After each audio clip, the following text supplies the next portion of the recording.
Deja vu all over again. Sorry if it sounds like we're the Cristom exchange once in a while, but if you're one of the best, arguably maybe the best producer of Pinot Noir in Oregon, well, your wines should be talked about. And Cristom is, without a doubt, one of the premier producers of Pinot Noir, not just in Oregon, but New World, North America, whatever you want to call it, huh? Everywhere except Burgundy, whatever term you want to use, these guys are that. So just another award-winning, swinging for the fences Pinot Noir from the Cristom gang. This is the 23 Mount Jeff. Now, technically it's the Mount Jefferson Cuvee, but all of us in the biz and in the know, everyone calls it Mount Jeff. It's Mount Jeff. And the thing with Mount Jeff is it's the first wine they make in their cellar. Now, you know, Cristom, one thing I discovered going to Cristom last year I went? Yeah, last year I went to Cristom. The one thing I discovered is, you know, these vineyards are pretty decent size. It's pretty amazing. They make a fair bit of wine. It was unexpected. I thought it was like going to be smaller and boutiquier. And I got there, I was like, whoa, damn, you guys got some dirt. And they're like, yeah, we have dirt. 77% of this wine now is all estate, which a lot of it used to be farmed out. They have, well, if you look at the list of producers that they work with, it's amazing, the vineyards. Durant and Meredith Mitchell and Sturmer and Arcus and all these fabulous sites still find their way into the Mount Jeff, just not quite as much now because they have so much great estate fruit at their disposal from their estate vineyards. You know, Luis and Marjorie, Eileen, you know, all the Gary estate vineyards are in full bloom, full fruition, banging out kick-ass Pinot Noir fruit, all ably guided by a winemaker, vine whisperer, Danny Estrin, who, as we spoke about last time, his day job before was at Literi, before he came to Cristom. So this cat knows something about whole cluster vinification. He knows something about Pinot Noir with richness and intensity, but also elegance and refinement. And that's what we always get with the Cristom wines, that wonderful umami, spicy, orange peel, cinnamon stick, forest floor, Bing cherry, all of it just kind of rushing together into one beautiful whole that you want to drink the whole bottle. And Cristom's always been that way. Now we have 2023, which is one of the greatest vintages in Oregon in the last 20 years. Now, granted, Oregon has had a fair bit of them.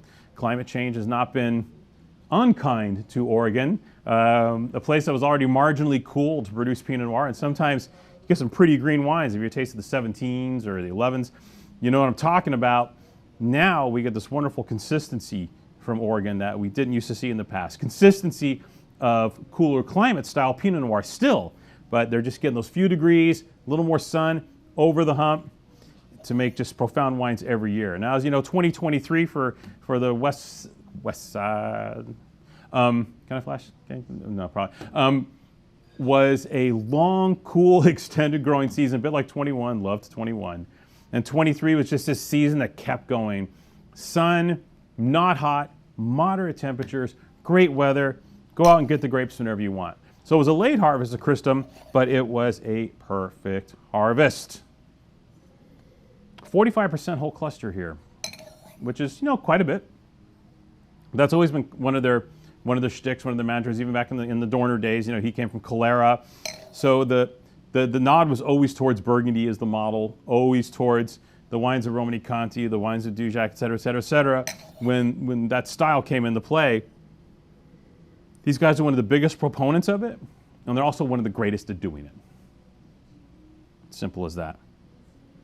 Just so much going on in these wines. They're cool, but they're rich and they're cool at the same time, right? Does that make sense? They're not pudding. They're just so driving and electric and engaging, but thoroughly ripe that's what makes a Cristom wine.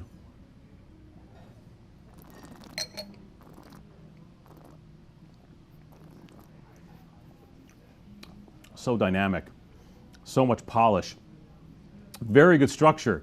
In the cool, long years, you're going to have good tannins. This wine's going to age incredibly well.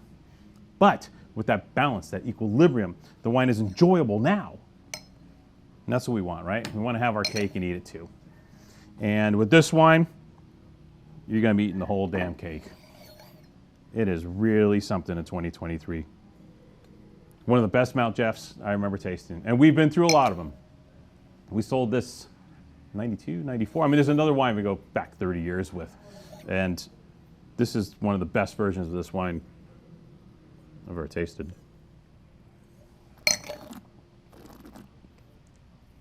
Honestly, it's more reminiscent of some of their single vineyard wines from their property this year because of all that estate fruit finding its way in. The Aola Amity character is stronger here. That medium weight but punchy, thoroughly ripe, just gorgeous classic Pinot character here. These wines are a little richer than the Ribbon Ridge wines, usually a little richer than the Dundee wines. And you can feel it. You feel it. So good. All right, 37 bucks. You have double 95 so far. 95 from Spectator.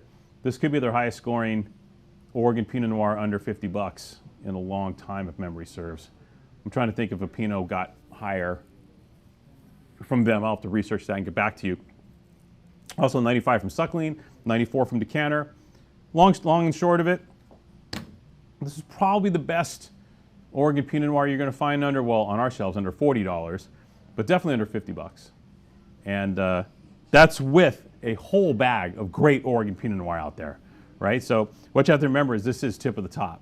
This is where we're at the top of the pyramid. And we have a few others out there with Colleen Clemens. The Walter Scott stuff this year is amazing. There's going to be an array of brilliant Pinot Noir with a 2 or 3 in the price. But this really is one of the tippy tops. So get in on it now. Gorgeous wine. Cristom Mount Jeff 2023. One of the finest Oregon Pinot Noirs for the money you will ever taste. Cheers.